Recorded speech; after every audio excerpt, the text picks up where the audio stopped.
Bonjour, aujourd'hui je suis en compagnie de Véronique Garcia, ingénieure horticole, botaniste de terrain, conférencière et formatrice. Bonjour Véronique. Bonjour Daniel, je suis ravie de te retrouver pour cette deuxième émission sur les plantes, qui est mon sujet favori, comme tu le Et sais. moi aussi également, et surtout qu'en plus le sujet donne des étoiles dans les yeux parce qu'il va nous permettre de voir les plantes peut-être différemment, c'est les plantes magiques. Alors déjà Véronique, si tu veux peut-être te resituer pour nos spectateurs, même si je fais une présentation rapide, histoire aussi de rappeler un peu tes formations et l'origine de tes connaissances. Alors tout ça, c'est un gros volume dans ma vie, mais pour faire simple, voilà, j'ai une formation scientifique, puisque au départ, j'ai été formée pour cultiver les plantes horticoles. Et donc dans ma formation, il y avait bien sûr des disciplines comme l'agronomie, comme la pédologie, comme l'étude des parasites des plantes, bref, que des sujets qui étaient fondés sur des expériences reproductibles, typiquement des expériences de la science occidentale. Et muni de ce bagage, je me suis lancée dans une carrière, notamment dans les espaces verts, de gestion des espaces publics, qui m'a beaucoup plu, puisque c'était l'occasion de mettre en place des projets de développement durable, comme on les appelait à l'époque, et d'essayer d'éliminer de notre paysage les pesticides. Bon, on a fait tout ce qu'on a pu, ils sont encore dans notre paysage, mais c'est pas faute d'avoir essayé. En tout cas, les techniques permettent de s'en passer, ça c'est sûr, ça on l'a testé dans la réalité. Et lorsque je suis arrivée dans le Cantal, donc en 2010, dans le Cantal, donc faut savoir que c'est quand même des départements des moins peuplés par les hommes, mais les plus peuplés par les arbres et par les espèces sauvages de notre continent. Donc pour moi, ça a été vraiment un émerveillement de découvrir tous ces écosystèmes naturels et cette flore. Et en même temps, j'ai pris conscience qu'il y avait un domaine qu'on n'avait pas du tout abordé pendant ma formation, qui échappait encore à la science, dans la mesure où la science s'en désintéressait. Et curieusement, ce domaine, en fait, il est en train d'être promu, d'être mis sur le devant de la scène, non pas par les scientifiques, mais en tout cas par tous les citoyens, par les naturopathes, par tous ceux qui s'intéressent à la santé, au bien-être. Même si au départ, c'était pas ma recherche à moi. Et donc, ce domaine, c'est celui de l'énergétique, de l'énergie, qu'on appelait par le passé celui de la magie. Alors, quelle est la relation entre la magie et l'énergie? Eh bien, moi, à cette époque-là, je me suis tout d'un coup, j'ai eu des petits flashs comme ça. Je me suis dit, mais finalement, quelle est la différence à nos yeux entre une antenne, à l'époque c'était encore les antennes télé, mais ça peut être une antenne parabolique, qui est posée sur le toit, qui capte les ondes radio, les ondes télé, voire les ondes satellites, et entre la baguette magique d'un sorcier. C'est toujours un axe qui est dressé vers le ciel et qui capte des ondes finalement. Eh bien, finalement, ça m'a fait regarder d'un autre œil, en fait, toute cette magie en me disant, mais à l'époque, finalement, ils utilisaient une sorte d'antenne pour capter l'énergie cosmique. Ils en étaient tout aussi conscients que nous de notre technologie moderne, sauf qu'ils avaient d'autres mots pour l'appeler et ils ne cherchaient pas forcément à expliquer ce phénomène. Par contre, ils étaient devenus des experts dans l'usage de ce phénomène et ceci, tout univers confondu, puisqu'on retrouve sur tous les continents, depuis la plus haute antiquité, l'usage de la magie. Alors, quel intérêt ça pouvait présenter à l'époque? Eh ben, exactement le même qu'aujourd'hui, c'est-à-dire l'usage de la magie était intimement lié à celui de la médecine. Bon, j'ai déjà commencé le sujet là. Je suis écartée de ma formation, mais en tout cas, voilà un petit peu comment ça s'est passé. C'est le contact avec cette nature qui m'a mis en éveil. Et là, je me suis dit, bon, il y a des choses qu'on m'a pas apprises, il y a des choses que la science n'étudie pas, mais peut-être que moi, je peux essayer d'avoir un autre regard et de faire de mes propres découvertes. Voilà, ça a commencé comme ça. Et ensuite, la deuxième, on va dire, le deuxième levier, c'est que j'ai eu envie de communiquer auprès du grand public, enfin de tout le monde, quoi, sur mes découvertes. Et un des premiers canaux de cette communication, ça a été les fêtes médiévales. Parce que j'aime beaucoup me déguiser, j'aime beaucoup l'époque du Moyen Âge, que je trouve très riche, très fertile, sur tous les plans. Et j'avais aussi des amis qui étaient intermittents du spectacle et qui m'ont dit, bah, lance-toi, présente tes plantes, puisqu'au Moyen Âge, les plantes étaient utilisées dans tous les domaines de la vie quotidienne et pratique. Et du coup, j'ai monté mon échoppe médiévale. Et là, le premier thème qui a surgi, c'était celui des plantes magiques. En fait, bon, faut vous l'avouer, faut te l'avouer, je cherchais un thème qui soit très accrocheur. C'était encore la saga d'Harry Potter qui avait marqué les esprits et qui marque encore les esprits. Du coup, j'ai essayé de faire le lien entre la magie telle qu'on la découvrait en notre siècle et celle qui pouvait exister au Moyen Âge. Et là, je me suis procuré un petit ouvrage très intéressant d'une historienne, elle aussi passionnée par les plantes, et donc qui a fait enfin, une belle synthèse d'ailleurs sur les plantes magiques et les rituels au Moyen Âge. Et je me suis basée sur cet ouvrage pour créer mon e-shop médiéval sur les plantes magiques. Et ça m'a tellement passionnée que du coup, ça a encore apporté de l'eau à mon moulin et par la suite, j'ai continué à développer ce thème. Échoppe médiéval qui a permis de favoriser notre rencontre et ainsi de pouvoir mettre en place des vidéos de ce style-là et de la médiation de ce style-là aussi. Et pourquoi? Parce que tout simplement, bah là, tu tapes directement dans deux sujets qui, moi, me sont personnellement attachés. C'est d'un côté le monde, le règne végétal dans son ensemble et ce que l'on en fait, et ce côté un peu plus magique, hein, parce que le mot magique, il englobe bien sûr beaucoup de choses, qui peut faire sourire certains, en étonner d'autres, mais toujours fasciner. C'est ça qui est aussi qui est intéressant, c'est que ça fascine quelque part. Et ce sujet des plantes magiques, déjà, qu'est-ce que ça veut dire pour toi des plantes magiques? Parce que on va imaginer ce côté magique un peu fantastique, fantasmagorique, mais ça va bien au-delà. Qu'est-ce que c'est pour toi Ah la oui, magie des complètement. plantes?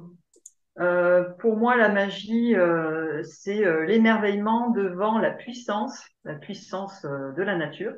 Et cette puissance, elle est concentrée notamment dans les plantes. Alors ça paraît étonnant, c'est pas autant les minéraux ont été utilisés, les animaux, mais c'est principalement les plantes qui ont servi de vecteurs et de catalyseurs de cette magie. Et ça remonte. Alors moi, mes sources, hein, ça remonte à moins 1500 ans avant Jésus-Christ. Et curieusement, ce qui nous est parvenu à l'heure actuelle, voilà, je vais citer trois directions géographiques qui nous ont transmis des traces de ces rituels magiques et tous concordent vers la même époque, moins 1500 avant Jésus-Christ. C'est assez fou quand même. Ça ne veut pas dire que la magie n'existait pas avant, mais comme par hasard, l'émergence, c'est moins 1500. Et donc, ça se passe en Haute-Égypte, sous le règne de Amenhotep Ier, pour ceux qui se passionnent pour l'histoire égyptienne. Et ça se passe aussi, par exemple, au Danemark, à l'âge du bronze, puisqu'on a retrouvé au Danemark un tombeau qui a priori, d'après les chercheurs, renferme le corps d'une chamane ou d'une druidesse, puisque c'était une femme. Et il y a aussi les Celtes qui ont occupé notre pays, qui eux aussi ont culminé vers moins 1500 ans avant Jésus-Christ et qui sont demeurés célèbres dans notre imaginaire à travers les druides. Donc rites druidiques qui sont toujours perpétués, notamment en Bretagne. Donc, dans ces trois directions, on a des traces écrites ou carrément des vestiges de cette magie. Alors, moi, j'aime particulièrement le tombeau d'Edved au Danemark, parce que c'était une femme, une très jeune femme, qui était couchée dans ce tombeau.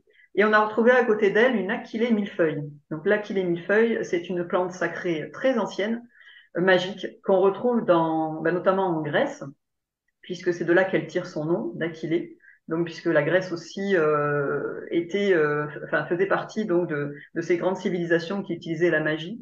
Et donc, cette Aquilée millefeuille, elle pousse chez nous. Elle pousse en Auvergne. Elle est très, très commune, de la plaine jusqu'au plus haut des sommets. Et elle a focalisé l'attention des mages, des magiciens, des médecins à toutes les époques pour son énorme potentiel médicinal.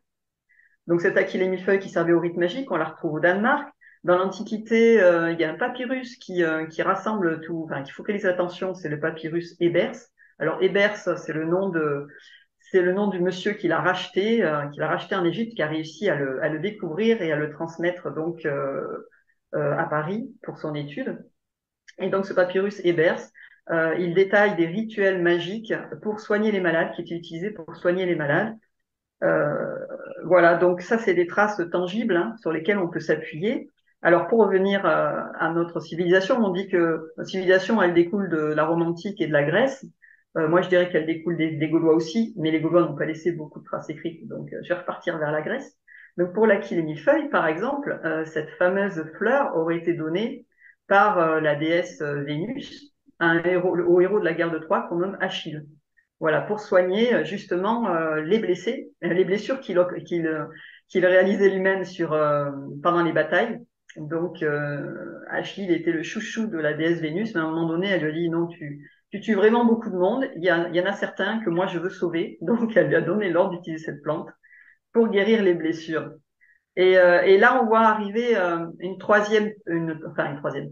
une deuxième personne, on va dire, dans l'histoire, c'est la divinité. Donc, que ce soit la déesse Vénus ou que ce soit n'importe quelle divinité gauloise ou égyptienne, cette divinité, ben, elle représente le surnaturel, elle représente le domaine de l'invisible.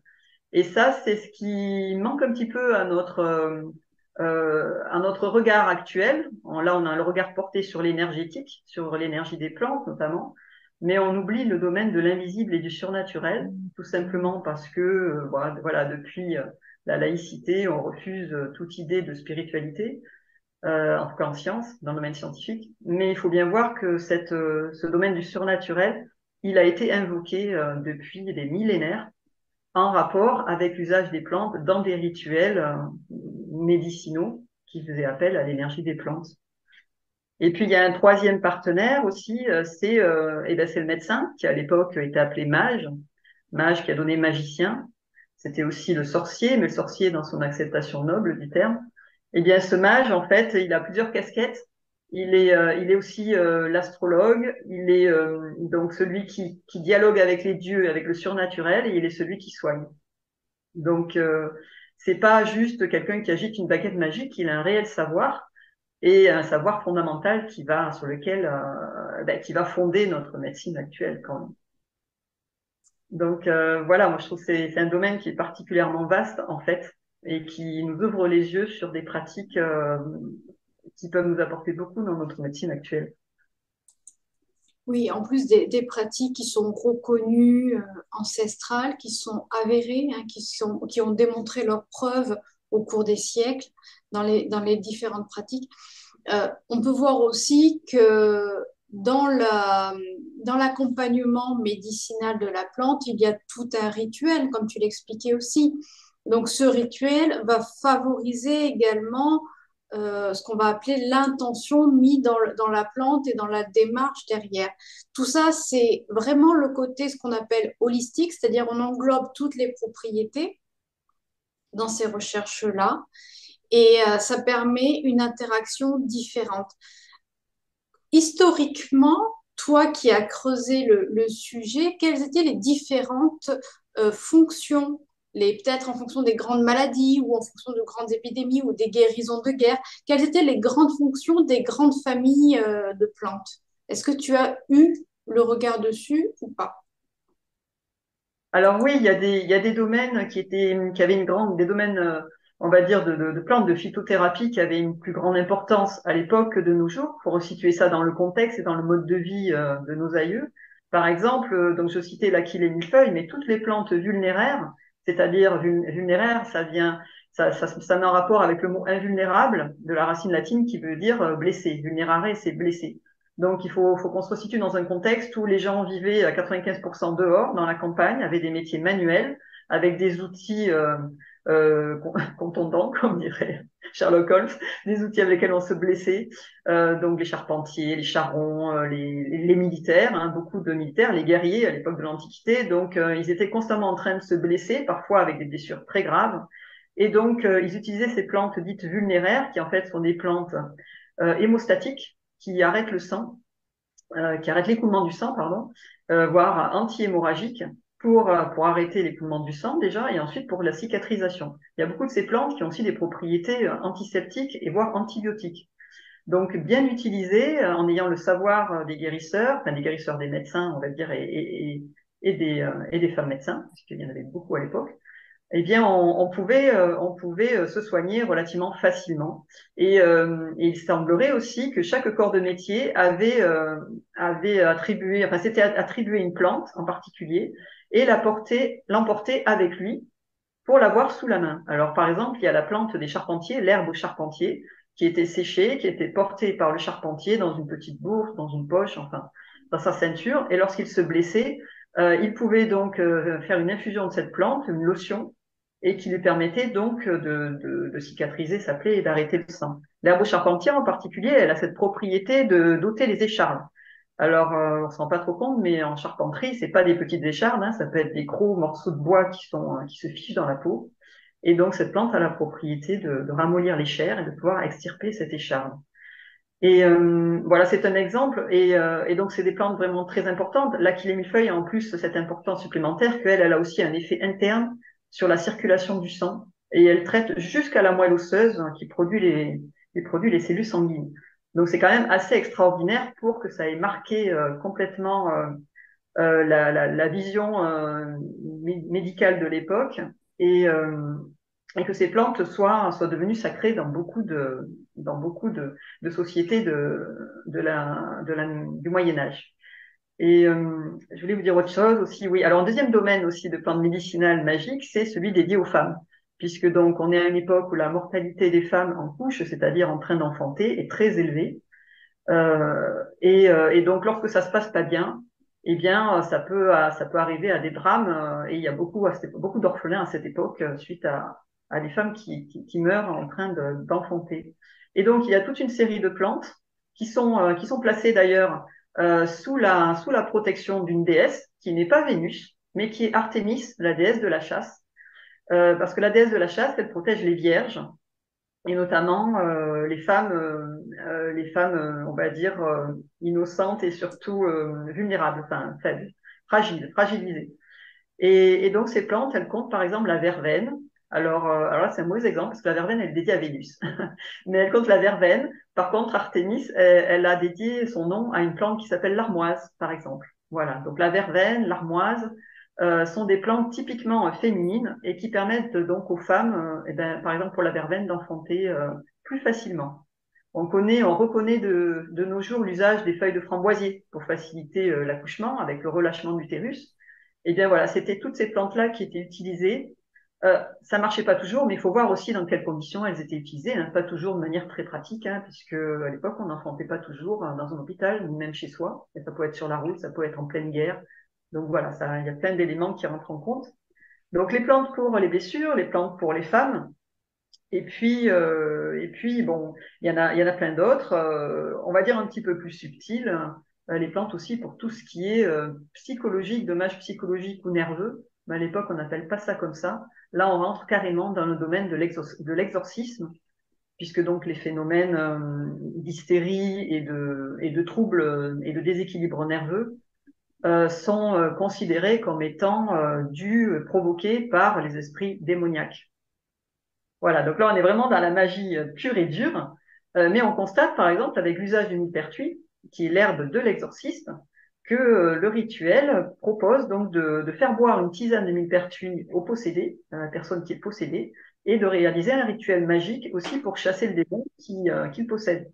Alors, on peut en sourire, n'empêche que ce rituel très très ancien a été repris par la chrétienté, par les prêtres, mais il existait déjà depuis la plus haute antiquité. Donc on a juste changé, entre guillemets, la divinité qui était protectrice pour continuer à sauver ces gens-là de... Alors ça marchait pas, mais le millepertuis a des réels pouvoirs, on va dire, de rééquilibrage du système nerveux, et donc ça avait beaucoup de chances de marcher, notamment sur les personnes hystériques. On va revenir, nous, dans nos plantes magiques et dans nos époques. Quand on parle de magie, on pense aux grandes mailles, aux grands titres de la magie, c'est-à-dire santé, amour, finance. Hein. C'est vrai que c'est la trilogie, c'est le triptyque de l'interprétation magique. Est-ce que les plantes sont utilisées on a vu la santé, est-ce que les plantes sont utilisées dans des préparations dites magiques par rapport aux finances ou aux situations amoureuses, ou est-ce que ça reste quand même quelque chose qui reste différent et plus approprié avec le côté magique, sorcellerie ou divination, etc. Alors, sur le plan donc de la magie destinée à favoriser les sentiments amoureux ou la richesse, la prospérité, j'ai moins creusé le sujet. Ça me paraissait pas forcément pertinent, moi, pour l'objectif que je visais. Ça a existé, c'est sûr. D'ailleurs, notamment en matière de magie amoureuse, il y a des exemples enfin, que j'aime beaucoup, quoi, historiques, qui sont très intéressants, notamment dans le domaine de la littérature, qui attestent donc que ça existait et que ça faisait complètement partie de la vie courante des gens, hein, on va dire. Après, pour tout ce qui est du domaine de la finance, les quelques traces que j'en ai eues, notamment à travers ce livre sur les plantes magiques, ça m'a paru plus du domaine de la superstition. En tout cas, ce qui nous en est parvenu à travers les écrits, moi, j'ai pas retenu parce que c'était vraiment des trucs de superstition où c'était lié vraiment à des objets du genre, faut pas passer sous une échelle, voilà. Mais c'était déconnecté, on va dire, du vrai rituel magique parce que comme je l'ai un petit peu abordé tout à l'heure, un rituel magique, il y a forcément un magicien, un mage, un chaman, un druide, donc une personne qui connaît et qui a l'autorité spirituelle et qui manie la magie. C'est pas le tout un chacun, c'est pas moi qui vais saupoudrer sur ma fenêtre de poudre de perlimpinpin et qui va m'attirer la fortune. Pas du tout. Ça fonctionne pas comme ça. Il faut une personne, un savant, quoi. Un savant, c'est lui qui orchestre la magie, c'est pas moi. Il faut une plante. Il y a toujours une plante dans les rituels magiques. Alors ça, pour la finance, peut-être que ça existait aussi. Et il faut une incantation qui est vraiment un texte, on va dire, d'institution magique. Hein. C'est pareil, c'est pas nous qui le créons, c'est soit le savant, le magicien, soit, et plus certainement, c'est un texte qui est inspiré par les dieux. Donc ce texte, il va permettre d'invoquer la divinité ou le surnaturel. Par exemple, dans la haute antiquité de l'Égypte, c'est un texte qui va être adressé, par exemple, à Isis, à la déesse Isis, qui a engendré le dieu Horus pour notamment pour traiter le malade avant de rentrer en contact avec ce malade. Mais il y a toujours un rapport à la divinité, quelle qu'elle soit, et avec une incantation qui est libellée dans les termes choisis qui conviennent. Ça peut être aussi une imprécation quand c'est contre les démons dans le rituel de l'exorcisme. Mais il y a vraiment un texte. Et puis c'est devenu pendant la chrétienté une prière. Et là, on fait appel au saint ou à la Vierge Marie ou à Dieu. Mais c'est toujours ce même phénomène. Donc, si vous voulez gagner au loto, va falloir en passer par là, va falloir trouver la prière qui correspond, le mage. Alors, des mages, il y en a un petit peu maintenant qui commencent à ressortir, des fois avec des boules de cristal. Mais dans tous les cas, il va falloir quelqu'un de compétent. Et puis, il va falloir trouver la bonne plante. Ça, c'est pas toujours évident de trouver la bonne plante. Alors, j'ai parlé des rituels amoureux, hein, parce que là, on a beaucoup plus de sources et je proposais même un filtre d'amour pendant la fête médiévale. Enfin, je vais le proposer cette année mais j'ai que quelques brides, donc je vais le réinventer un petit peu. Mais toujours est-il qu'on a des plantes qui sont vraiment dédiées à la magie amoureuse. Par exemple, c'est la lysimaque rouge, qui est en fait la salicaire en français, donc qui est une très belle plante qui pousse dans les zones humides, voire dans les marais, et qui fait une sorte de chandelle de fleurs roses très très haute. Voilà, elle servait à faire un filtre d'amour. Mais je vais vous parler des filtres d'amour les plus célèbres. Donc, par exemple, celui qui a permis, qui est cité dans la légende de Tristan et Iseux. Donc, Tristan et Iseux, ce sont deux amoureux maudits. Et leur problème, c'est que en fait, Tristan boit le filtre d'amour qui ne lui est pas destiné, qui est destiné au roi qui va épouser Iseult. Et donc, comme ils boivent en même temps, les deux ce filtre d'amour sur la barque qui les amène vers le futur royaume d'Iseult, eh bien, ils tombent irrémédiablement amoureux l'un de l'autre. Et ça, personne n'y peut plus rien. Voilà, c'est les dieux qui ont validé, on va dire, cette potion magique, donc personne n'y peut rien. Et c'est ce qui va les mener au drame. Ensuite, il y a par exemple le songe d'une nuit d'été. Alors tout ça, c'est raconté aussi par Shakespeare, très bien. Dans le sens d'une nuit d'été, c'est un petit peu la même chose, sauf que c'est un peu plus comique. C'est-à-dire que là, la reine on va dire, a mis le roi en colère. Elle a fait, voilà, elle a une attitude qui ne plaît pas du tout au roi, donc il s'arrange pour lui faire boire un filtre magique. Et là, la reine va effectivement tomber amoureuse, mais de la première personne qu'elle va voir. Donc, on lui met devant elle un âne. Voilà, c'est un peu la revanche de son époux. Et donc, elle tombe amoureuse d'un âne. Et grâce à ce filtre amoureux. On ne connaît pas les plantes qui servent à composer ce filtre. En tout cas, moi, je les ai pas retrouvées dans les textes que j'ai lus.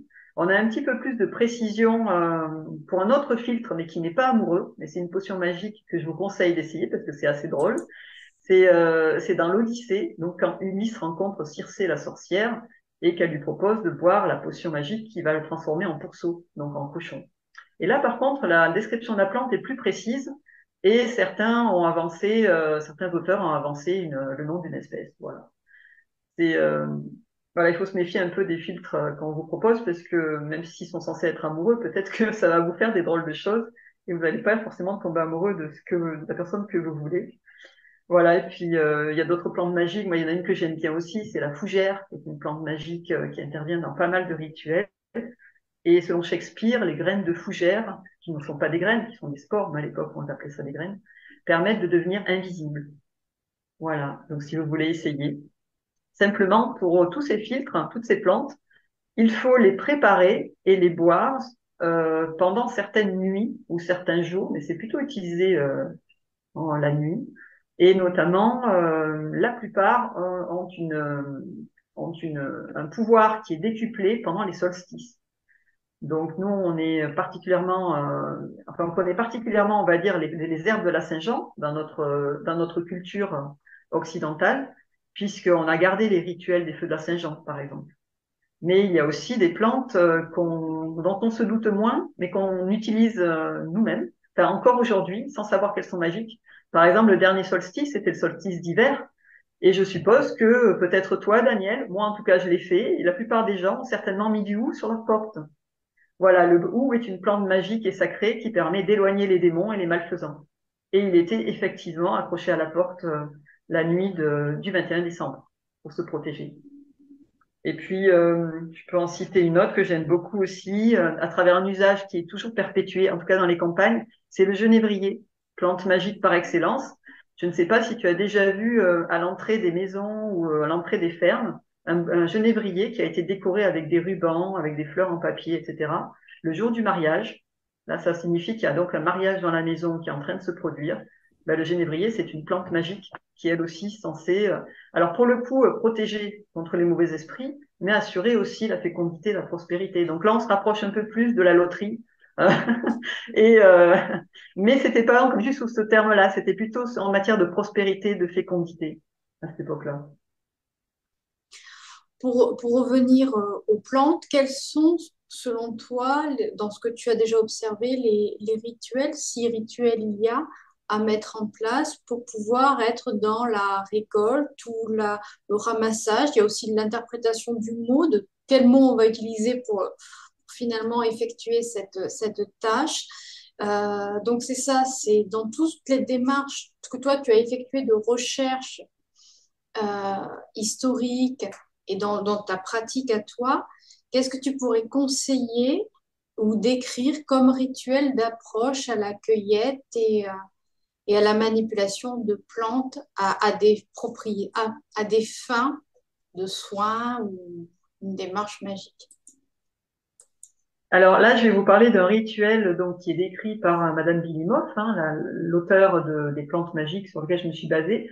Mais ce rituel, en fait, je l'ai redécouvert dans d'autres sociétés, comme celle des Indiens de Colombie, les Indiens Kagaba ou Kogi, comme on les appelle, qui en ce moment essayent de faire valoir leur culture et d'entraîner les Occidentaux à revoir leur vision de la nature selon cette culture qui leur est propre. Et donc, c'est très intéressant parce que c'est vraiment un rituel qui est universel. Et ce rituel, en fait, il a une raison d'être, c'est que les plantes sont des créatures dotées d'une âme.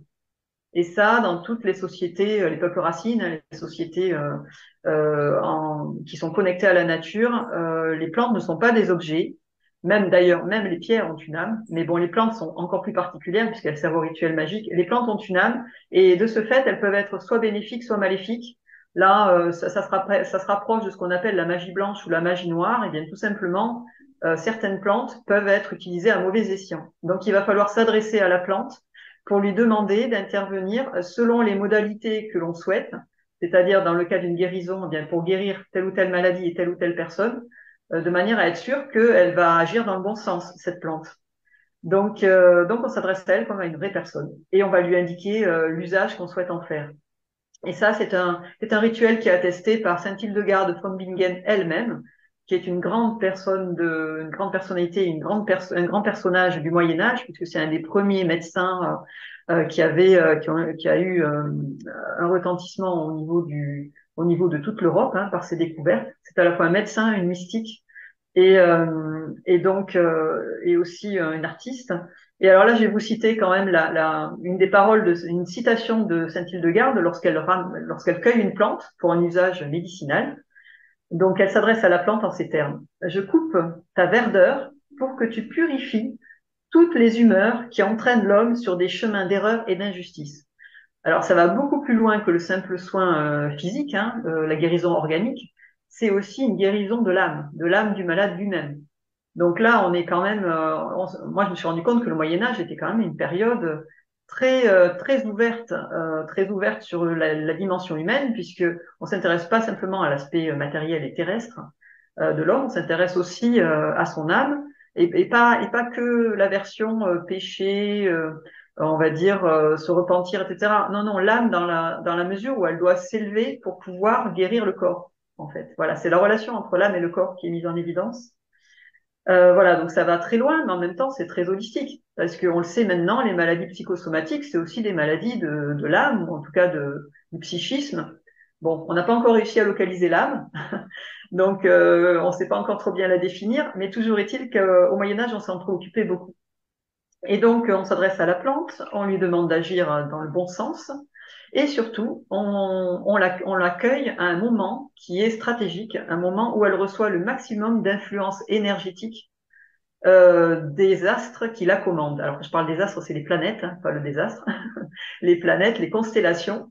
Je vous parlais des divinités tout à l'heure, mais à l'époque, les divinités, ce n'est pas simplement une idée abstraite, éthérée ou une superstition. Les divinités, elles sont aussi représentées par les constellations. C'est pour ça, donc, qu'on a dans notre ciel des planètes qui s'intitulent Vénus, Mars, Mercure, etc. Et ça, ça a une, c'est une pratique, ça correspond à une pratique réelle hein, au moment du Moyen Âge, c'est-à-dire qu'on va cueillir une plante qui est patronnée par la déesse Vénus, par exemple, lorsque l'étoile de Vénus sera située au bon endroit du ciel, là où elle aura le maximum d'influence sur la plante qu'on va ramasser. Et donc cette plante va se gorger de l'énergie de cet astre lorsqu'il sera le plus haut dans le ciel, ou en tout cas dans la meilleure position. C'est des choses qui ont été étudiées par exemple par Nostradamus. Donc cet éminent astrologue, hein, astrologue, astronome. Donc c'est, je vous dis, il y a vraiment des grandes personnalités qui sont intéressées à ça, c'est pas pour rien. Et je peux vous citer un autre exemple, par exemple les herbes de la Saint-Jean dont je parlais tout à l'heure, elles sont récoltées donc le 21, entre le 21 et le 24 juin, au moment du solstice d'été, puisque c'est le moment où, enfin, ce sont les dates où la durée du jour est la plus longue. Donc, c'est le maximum d'énergie solaire qui arrive sur Terre et donc qui est emmagasiné par la plante, par ces fameuses herbes de la Saint-Jean. Et en biodynamie, on le dit bien, lorsqu'on utilise du bois, une plante, on utilise l'énergie qu'elle a captée, l'énergie solaire qu'elle a captée. Donc il y a bien une raison tout à fait scientifique, entre guillemets, même si on dit que c'est l'empirisme, mais à l'heure actuelle, on se rend compte que c'est une raison scientifique, c'est-à-dire que vraiment la plante, elle est cueillie au moment où elle a le plus d'énergie qu'on va réutiliser pour la guérison du malade. Donc, alors après, il y a des rituels, il faut la cueillir le matin, très tôt, au moment où il y a la rosée. Bon, ça, je dirais que c'est un petit peu plus du détail par rapport à cette plante, par rapport à ce moment crucial où il faut la ramasser. Mais c'est bien pour vous dire tout le respect et que ça ne se faisait pas n'importe comment et que en fait la manière aussi de cueillir cette plante va augmenter le pouvoir de la plante. Parce que le cueilleur va aussi apporter sa propre énergie. C'est un peu comme la pratique de la guérison par le magnétisme. C'est deux énergies qui se mettent en contact. Donc, si le cueilleur, lui, on va dire, a lâché prise sur son mental, est complètement concentré dans ce qu'il fait, se donne à ce qu'il fait et que son âme aussi se connecte à l'âme de la plante, ben là, c'est décuplé. Voilà la croyance euh, et, euh, et qui peut aussi nous permettre de revoir aussi certaines de nos pratiques par rapport à ce domaine énergétique qu'on est en train de redécouvrir. Alors je te donne quelques plantes hein, d'herbe de la Saint-Jean, puisque dans 6 mois on va pouvoir les ramasser. Donc l'armoise dont je parlais tout à l'heure, la verveine. Verveine, ça veut dire herbe à Vénus. La fougère, la fameuse fougère qui rend invisible. L'Achillée millefeuille, la plante d'Achille, le héros de la guerre de Troie. La menthe, les menthes, on pourrait dire, parce qu'il y a plusieurs menthes sauvages.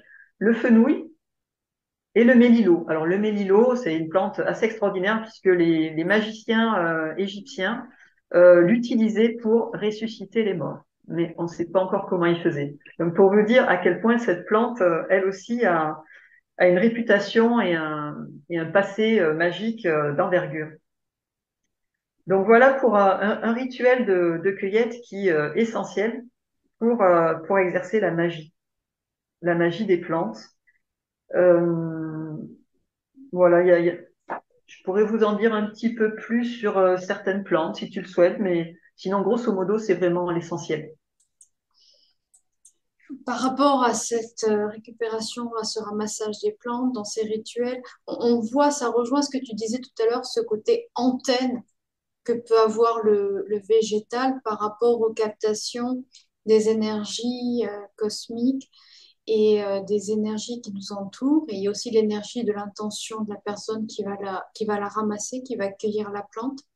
Tout à Là, fait. là, on parle de propriété dans les plantes euh, vivantes, dans les plantes fraîches.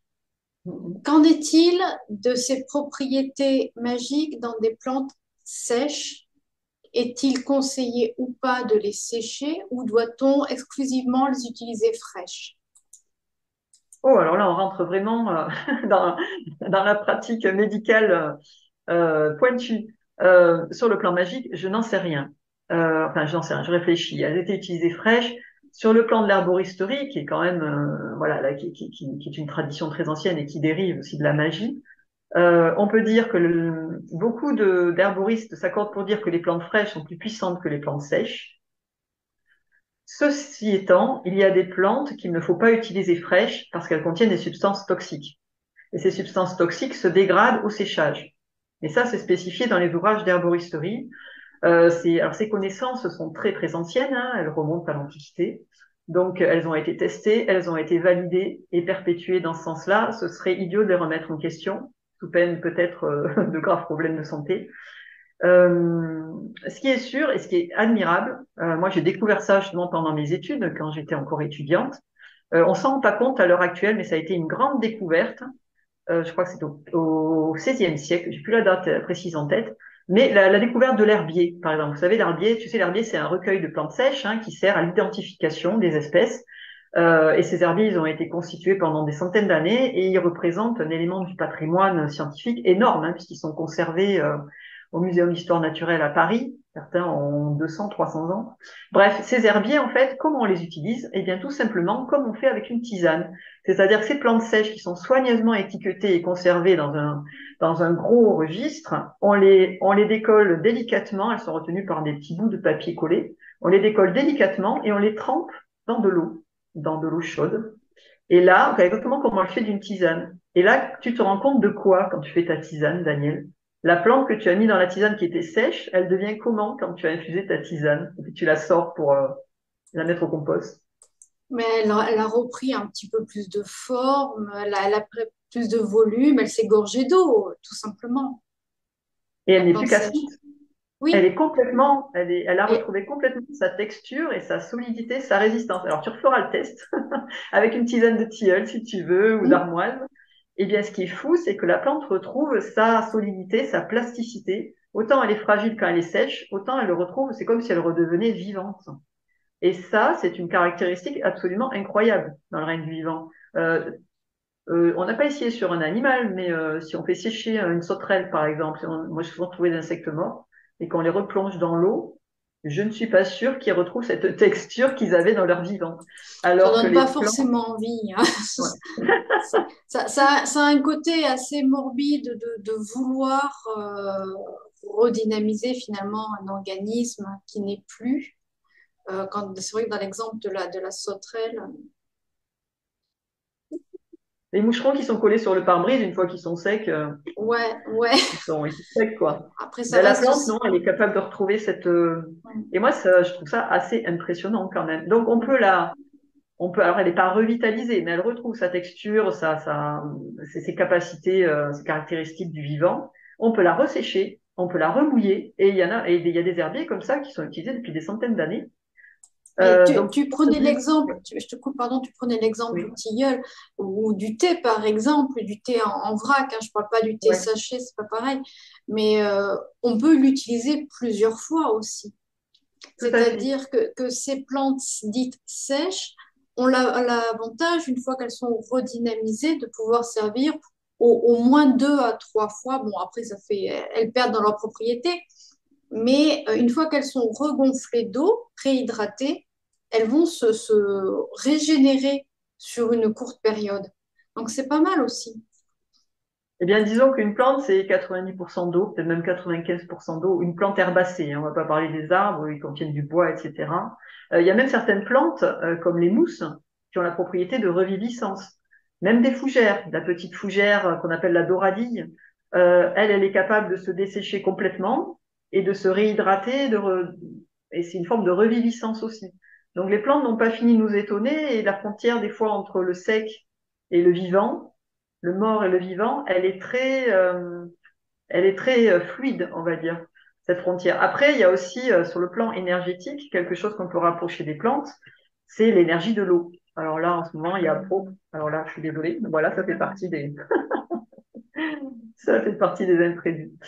Donc, il y a cette fameuse mémoire de l'eau ou énergie de l'eau, sachant qu'une plante est constituée à 95%, on va dire, d'eau. Et bien forcément, les deux énergies, elles se conjuguent dans la plante. Et je pense que moi, si je devais, là, je m'intéresse aussi à la mémoire de l'eau. Si je devais parler de la mémoire de l'eau ou de la reviviscence des plantes, j'associerais forcément l'énergie de ces deux éléments, parce que c'est indissociable. Dans les recherches, dans les études, je veux dire, il faudrait vraiment associer les deux, quoi. Et donc, il y a ces deux énergies qui se conjuguent, et ça, c'est extraordinaire. Voilà, on pourrait encore parler. Alors, tout à l'heure, on parlait de l'intention qui est donnée pendant les rituels magiques. Et bien, justement, cette intention, on la donne à l'eau dans ce concept de mémoire de l'eau. L'eau engrange, enfin, engramme plutôt, engramme l'intention. Si on a une intention de gratitude, d'amour, et bien, cette eau, elle va porter ce message partout où elle passe et dans les corps aussi qu'elle traverse. Et bien, imaginons donc une plante, c'est une colonne d'eau, il y a a priori un arbre. Et bien donc cette eau dans laquelle on met le message de guérison, d'amour pour celui qu'on souhaite guérir, il va traverser cette plante et être porté par cette plante. Avec l'énergie de la plante, ben, ça peut faire peut-être ce qu'on appelle des miracles, on va dire dans la religion chrétienne, et qu'à l'époque on appelait tout simplement de la magie. Tu nous parlais tout à l'heure d'exemples de plantes que l'on pourrait éventuellement proposer. Qu'est-ce que tu aurais en tête dans des plantes dites magiques en fonction de chaque propriété dans les médias? Qu'est-ce que tu aurais? Alors il y a des plantes absolument incontournables, tout simplement parce que elles ont défié le temps, hein, elles ont des millions et des milliers d'années, à la fois d'adaptation, d'évolution et de propriétés qui ont été attestées et qu'on n'a pas fini de découvrir d'ailleurs, tellement elles ont un potentiel. Donc l'Achillée millefeuille, on l'appelait la reine du sang, reine et roi, hein, vraiment la plus haute instance, la reine du sang, donc qui régit mais qui protège aussi tout le système circulatoire et sanguin du corps, que ce soit à travers des blessures externes ou internes, à travers la formation des globules sanguins. Bref, l'Achillée millefeuille, et elle est aussi une plante des femmes, d'ailleurs. D'ailleurs, cette plante, elle est aussi proposée en association avec le millepertuis, d'ailleurs, et le houblon, pour les troubles de la ménopause. On sait qu'à la ménopause, il peut y avoir des troubles du sang. Donc, elle fait partie aussi de ce bouquet, on va dire, de plantes médicinales dédiées aux femmes. Euh, on peut parler toujours de la menthe, hein. La menthe est toujours d'actualité. Les menthes plutôt. Et je recommande aussi les menthes sauvages que je redécouvre. Donc il y a la menthe des champs, la menthe aquatique, la menthe pouliot. Elles sont toutes ces espèces sont des menthes, mais en même temps elles ont chacune leur spécialité. Donc c'est intéressant de les tester chacune et de redécouvrir leurs propriétés. Il y a l'armoise aussi. Alors l'armoise, elle est à manier avec précaution parce qu'elle contient de la thulione, qui est une substance active qui peut être toxique. C'est-à-dire que là, pour utiliser ces plantes, pour le coup, il faut vraiment se doter d'un ouvrage d'herboristerie avec une posologie précise, notamment pour donc cette armoise. Je sais que l'armoise, il faut en faire des cures. Enfin, on peut en faire des cures, mais il faut pas dépasser une quinzaine de jours, je crois. Voilà. Eh bien, le millepertuis dont j'ai parlé tout à l'heure. Alors, le millepertuis, moi, je peux vous dire que je l'ai testé sous l'angle des antidépresseurs. Et bien, sous l'angle antidépresseur, c'est radical comme effet. On va dire, il y a 2 ans, j'avais des bons motifs de déprimer, comme une bonne partie de la population. Je n'arrivais plus à dormir la nuit. Je l'ai pris pendant 2 jours, à raison de 3 tasses par jour, comme ce qui était indiqué dans mon ouvrage. Et j'ai retrouvé un sommeil de bébé, voire de marmotte, alors que je n'arrivais plus à fermer l'œil de la nuit. Donc c'est vraiment très impressionnant le potentiel. Alors le millepertuis aussi est une plante pour les femmes, hein, puisqu'il a notamment un usage pour le système, l'appareil génital, l'appareil urinaire. Donc il peut faire partie aussi de ces plantes, je ne vais pas trop aborder le sujet, mais qui permet de traiter les cystites. Et là, ce sont le lot de beaucoup de femmes. Oui, il y a beaucoup de plantes aussi pour l'appareil urinaire, génital, puisque les deux sont reliés, voire même des plantes pour les hommes, hein, des plantes qui soignent la prostate. Donc, toute cette sphère-là, ben, il est toujours très intéressant, encore de nos jours, de s'y intéresser. Voilà, et puis la verveine, j'ose pas trop vous en parler, parce qu'en fait, ça n'a rien à voir avec la verveine citronnelle. C'est une toute petite plante qui était la plante sacrée des prêtresses des temples romains, notamment temples romains et grecs. Si je ne me trompe pas, elle était dédiée à Athéna, cette plante. En tout cas, cette verveine, c'est une plante absolument extraordinaire parce qu'il semblerait qu'elle puisse, que ce soit une plante qui puisse défier l'épuisement et la fatigue. C'est-à-dire, elle était conseillée pour dépasser les limites de la fatigue humaine. Par exemple, alors les gens marchaient beaucoup à cette époque, hein, ils faisaient des centaines de kilomètres à pied. Et donc, c'était un peu la plante des bottes de 7 lieues. D'ailleurs, on conseillait de la porter en jarretière. Alors, tout simplement, comme je vous disais tout à l'heure, parce que le marcheur la mettait dans sa jarretière ou dans sa ceinture. Et donc, quand il était fatigué, il en faisait une infusion. Et là, hop, elle reboostait son énergie, justement, et il repartait sans sentir la fatigue de ses jambes. Et c'était aussi une plante qui permettait aux femmes d'accoucher en toute sérénité. C'est une plante anti-migraine. Alors cette petite verveine, elle aime bien les lieux arides. Elle pousse sur les murailles des vieux murs des villages, dans les châteaux. C'est une plante qui paraît insignifiante, donc c'est pas évident de la voir quand on ne la connaît pas. Et moi, je vous recommande d'aller à sa recherche parce que vous allez faire un bond prodigieux dans le temps et en même temps, vous allez peut-être faire des découvertes incroyables avec cette plante. Voilà, il y a aussi toute la famille des gentianes. En ce moment, je m'intéresse beaucoup aux gentianes, notamment à la grande gentiane qui pousse donc sur les sommets en Auvergne, mais aussi la petite centaurée qui est de la même famille et qui est une plante qui a été très utilisée pour tonifier l'organisme aussi parce que c'est une plante amère et elle tonifie l'organisme et elle lui permet de résister notamment aux fièvres intermittentes, ce qu'on appelait fièvres intermittentes, c'est-à-dire du type paludisme, tout simplement. Voilà un petit échantillonnage, mais il y en a beaucoup d'autres. Ah oui, quand même, je vais vous dire celle que j'ai moi dans ma pharmacopée. Donc la reine des prés, bien sûr, la reine des prés, plante incontournable, qui est l'inventrice, c'est bizarre au féminin, qui est l'inventrice donc de l'acide salicylique qui a servi à fabriquer l'aspirine industrielle. Mais la reine des prés donc permet donc de soigner les fièvres et les douleurs sans effet secondaire, contrairement à l'aspirine.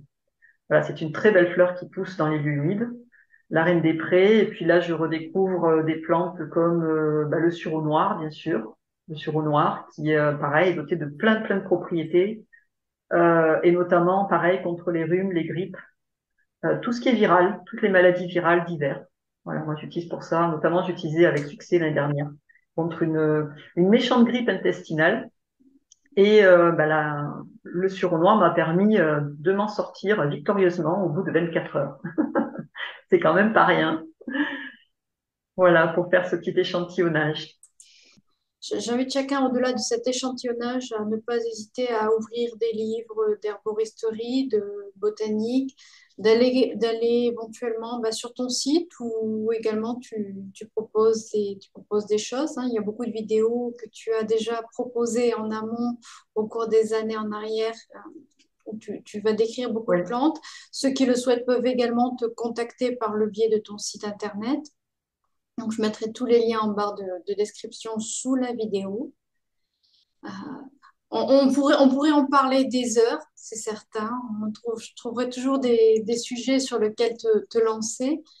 J'aimerais juste pour conclure, parce qu'on arrive bientôt à la fin de cette vidéo, j'aimerais juste, si tu es OK, que l'on revienne sur les corps énergétiques de la plante, parce que ça, tu l'as abordé, mais vraiment très très loin. oui, C'est aussi rappeler que quand on cueille une plante, quand on ramasse une plante, il y a dans la démarche du rituel ou de l'intention, il y a aussi cette approche de demande à la plante si elle est d'accord, tout simplement. On va questionner si la complètement. plante est en accord pour nous apporter les avantages, les propriétés qu'elle peut avoir, les énergies qu'elle peut avoir captées du sol, mais également du cosmos et de tous les rayonnements qui peuvent exister. Et c'est sur ces corps énergétiques de la plante. Est-ce que tu peux en toucher quelques mots? Alors, les corps énergétiques de la plante, pour moi, c'est sa situation, on va dire, dans la cosmogonie, puisque en fait, au Moyen Âge, l'homme, la plante, les animaux font partie d'un grand corps qui est l'univers, en fait. Donc, chaque organe de l'homme est relié à un astre, à une constellation, qui est représentée par les signes astrologiques aussi, et chaque organe aussi est relié à la plante, qui est reliée à cette constellation. C'est ce qui a donné aussi lieu à la théorie des signatures, où on voyait dans la plante un organe, qui était par exemple le poumon dans les feuilles de la pulmonaire, et donc du coup ça donnait l'idée de l'utiliser en rapport avec cet organe pour soigner les maladies respiratoires. Mais tout ça c'est lié, c'est un énorme puzzle en fait, où la plante est un effet de ce rayonnement, un élément clé, on va dire, du rayonnement du cosmos, qu'elle capte, qu'elle rediffuse, qu'elle transmet. Après, je ne saurais pas définir quelle est l'aura exactement de la plante, mais plus en termes, on va dire, de relation à cette plante et de la resituer dans ce grand tout, en fait. Et en fait, la relation au surnaturel, au domaine de l'invisible, c'est ce que font les Indiens Kogi, d'après ce que j'ai compris, c'est se connecter à ce grand fil énergétique qui traverse le monde et qui nous met tous en relation, êtres humains, êtres non humains, plantes, minéraux. Et donc, quand on a conscience de ce lien qui existe, ce lien qui est donné par l'énergie qui traverse le monde, il y a des courants d'énergie, un peu comme les courants d'énergie dans le corps, finalement. Il y a des grands méridiens dans le corps de la planète qui sont comme les méridiens d'acupuncture dans notre corps. Et la plante, elle se situe au carrefour de ces méridiens. Et on est en train, sur le plan scientifique, de comprendre, donc de commencer à comprendre quel est son rôle, que c'est un véritable acteur pour se connecter, que la plante se connecte à différents réseaux d'interaction et que c'est elle qui orchestre. C'est pas juste un carrefour, c'est pas juste un réceptacle, c'est aussi un chef d'orchestre. Donc ça, on commence tout juste à le découvrir. Voilà. Et au niveau énergétique, eh bien, autant on a défini les différentes strates de nos auras, nous, corps humains, autant sur la plante, moi, je saurais pas en dire plus que ça. Juste ajouter quand même que ça se retrouve aussi dans toutes les civilisations qui ont fait appel à la magie et surtout à la connexion à la nature. C'est une fois que la plante nous a donné ce qu'on attend, c'est-à-dire le soin, qu'elle a permis de réaliser le soin, eh bien, il faut lui donner une offrande. Il faut remercier donc la terre qui a porté cette plante, mais aussi la plante elle-même. Et souvent, cette offrande, elle se fait au moment même de la cueillette, notamment au Moyen Âge. C'est-à-dire, on cueille la plante et en retour, on donne quelque chose. Il y a un don qui est fait. Ça peut être, à l'époque, c'était pas souvent une pièce d'or, hein. C'était plutôt quelques graines de céréales, un peu de pain. Voilà, c'était plus toujours en relation avec cette fertilité et avec ce qui était essentiel à la vie. C'est l'eau, c'est la nourriture, c'est l'air, plus que l'argent. Donc, il y a ce nécessaire retour, en fait, qui fait partie du processus de guérison. Le retour peut aussi être une intention par rapport à la plante qui est cueillie ou par rapport au sol qui est à ce moment-là dérangé.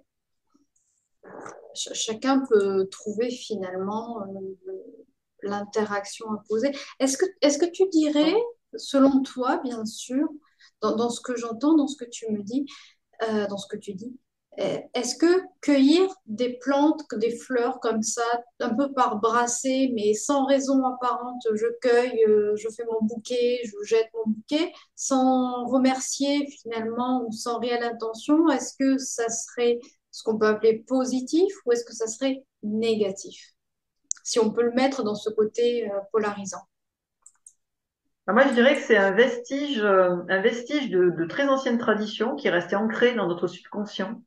Par exemple, il y avait des fêtes au mois de mai, on se faisait couronne de fleurs, ça remonte à l'Antiquité grecque, très très loin, il y a 2500 ans ou plus, on le lit dans les poèmes de Sappho. Il y avait des fêtes autour de l'arbre de mai en France, hein. Jeanne d'Arc, elle entend les voix en faisant, au mois de mai, pendant la célébration du mois de mai autour de son arbre. Je sais plus si c'est un tilleul ou un chêne, pour moi c'est un tilleul, mais et donc, dans ces célébrations avec des fleurs, qui étaient des célébrations païennes à l'origine, enfin, on va dire, qui ont été récupérées par les rites chrétiens, étaient vraiment des célébrations de lien, de connexion à la nature. Et on en a gardé que l'imagerie de faire des bouquets de fleurs et de décorer sa maison parce qu'on a perdu tout ce sens, toute cette valeur qui avait attaché à ces rites. Donc là, c'est dommage parce que quelque part, on en vient à détruire une partie des fleurs qui sont de plus en plus rares pour certaines espèces sans aucune plus-value. Alors moi, je dis pourquoi pas faire des bouquets de fleurs, mais dans ce cas-là, se renseigner sur le plan, on va dire, scientifique, sur la rareté d'une espèce, sur son rôle dans un écosystème de notre environnement, pour être sûr de ne pas faire de bêtises. Et ensuite, si on veut vraiment cueillir cette fleur, alors lui donner un sens. Et si on lui donne un sens, c'est aussi garder en mémoire que cette fleur, elle a une vie propre, elle a une relation au système énergétique de l'univers, et que donc, si on l'accueille, c'est pour une raison précise. Et puis ensuite, quand elle est morte, eh bien, on la dépose sur le compost ou sur la terre, parce il faut respecter ce cycle de la vie qui est que toute vie organique qui est produite, qui est née de la terre, retourne à la terre. Je veux dire, moi, je ne jette plus. Pourtant, maintenant, j'habite dans un appartement, faut que je descende l'escalier à chaque fois. Je ne jette plus mes plantes dans le vide ordure, hein. Je les mets à part et même, parfois même, je ne les mets pas avec les épluchures. Lorsque c'est des plantes notamment qui ont servi pour mes tisanes, je les mets à part et je vais les redéposer sur la terre. Voilà, j'essaie de me réinscrire dans un cycle énergétique et dans une valeur qui m'apporte à moi le sens que ce que j'ai fait, ça a une importance. Voilà, c'est redonner du sens en fait, je trouve, qui permet de valoriser les cueillettes qu'on fait. Pour finir, je vais juste faire la piqûre de rappel avec les infusions dont tu viens de parler à l'instant. Aujourd'hui, on achète plus que l'on ne va cueillir. Donc, on va utiliser davantage d'herbes sèches plutôt que d'herbes fraîches. Est-ce que tu conseillerais ou est-ce qu'il serait de bon augure même si l'herbe a été achetée dans un commerce ou dans une pharmacie, euh, est-ce que tu conseillerais peut-être de remercier tout de même la plante en lui demandant tout simplement la possibilité de bénéficier de ses vertus? Est-ce que ça Alors pourrait déjà, être moi, je intéressant? conseillerais de ne pas acheter de plantes en pharmacie. Ou alors de bien choisir sa pharmacie, mais plutôt aller voir un producteur-cueilleur. Parce qu'un producteur-cueilleur, soit il cultive des plantes médicinales, soit il va les ramasser dans la nature. Mais ces gens-là ont un rapport direct à la plante. Ce ne sont pas des intermédiaires comme les pharmaciens qui se contentent de revendre un produit qui leur a été fourni sans aucun rapport avec le cueilleur. Donc là, cette personne-là, enfin moi, tous ceux que je connais, hein, que je côtoie dans le Massif central où je vis, ont une autre approche de la plante.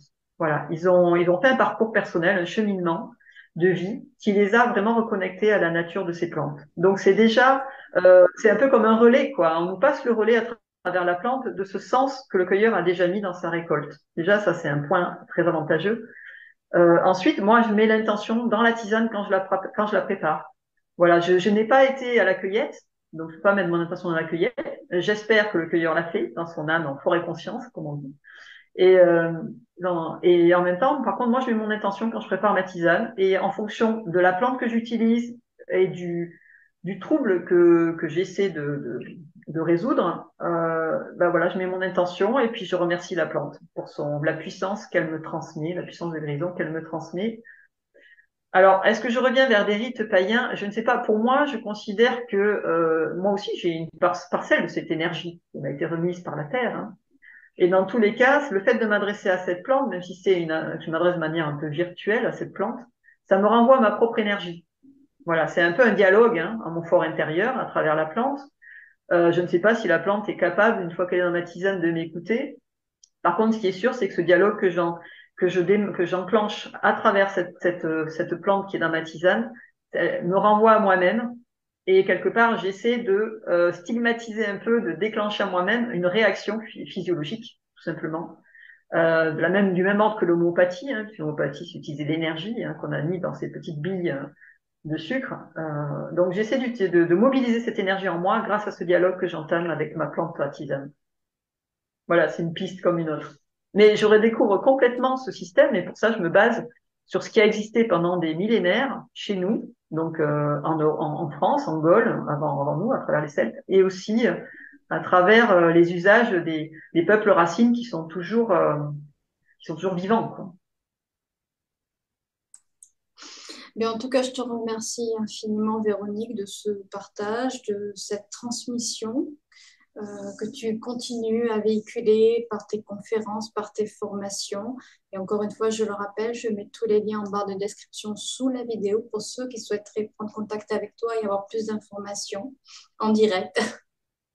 Voilà, je te remercie beaucoup et d'en parler parce qu'en fait, au cours de ces stages, j'essaie d'aborder toutes ces dimensions-là. Donc, il y a mon regard de botaniste pour aborder déjà sur le plan scientifique l'espèce qu'on a entre les mains, l'espèce de fleur et ses propriétés chimiques qu'on veut utiliser. Mais ensuite, c'est passé sur un plan beaucoup plus, on va dire, à la fois parler du psychisme, de l'intention qu'on met dans cette plante. Voilà, essayer d'utiliser en fait toutes les dimensions de la plante, qu'elle soit énergétique, qu'elle soit psychique, psychosomatique, et de se relier à la nature pour avoir ben, un autre retour en fait de cette nature à l'intérieur de nous. Voilà, c'est les stages en fait, c'est juste ça, c'est essayer de trouver chacun son chemin à travers les plantes et la nature pour avoir une propre action sur son propre corps. Et je te Voilà. remercie, voilà, m'avoir donné l'occasion d'en parler en quelques mots, d'avoir donné une idée, une perspective, d'ouvrir une fenêtre sur ce que j'essaie de proposer dans le réel au cours de ces stages. Et je pense, comme on l'a déjà vu en off, je pense que la prochaine fois que l'on se verra, ça sera dans le réel et il y aura peut-être aussi une vidéo pour permettre de transmettre tout ça. Ok, avec grand plaisir. Encore une fois, merci infiniment, Véronique. Je te dis au revoir. Je vous dis au revoir à tous et à très vite. Merci. À très bientôt. Merci beaucoup, Daniel. Au revoir.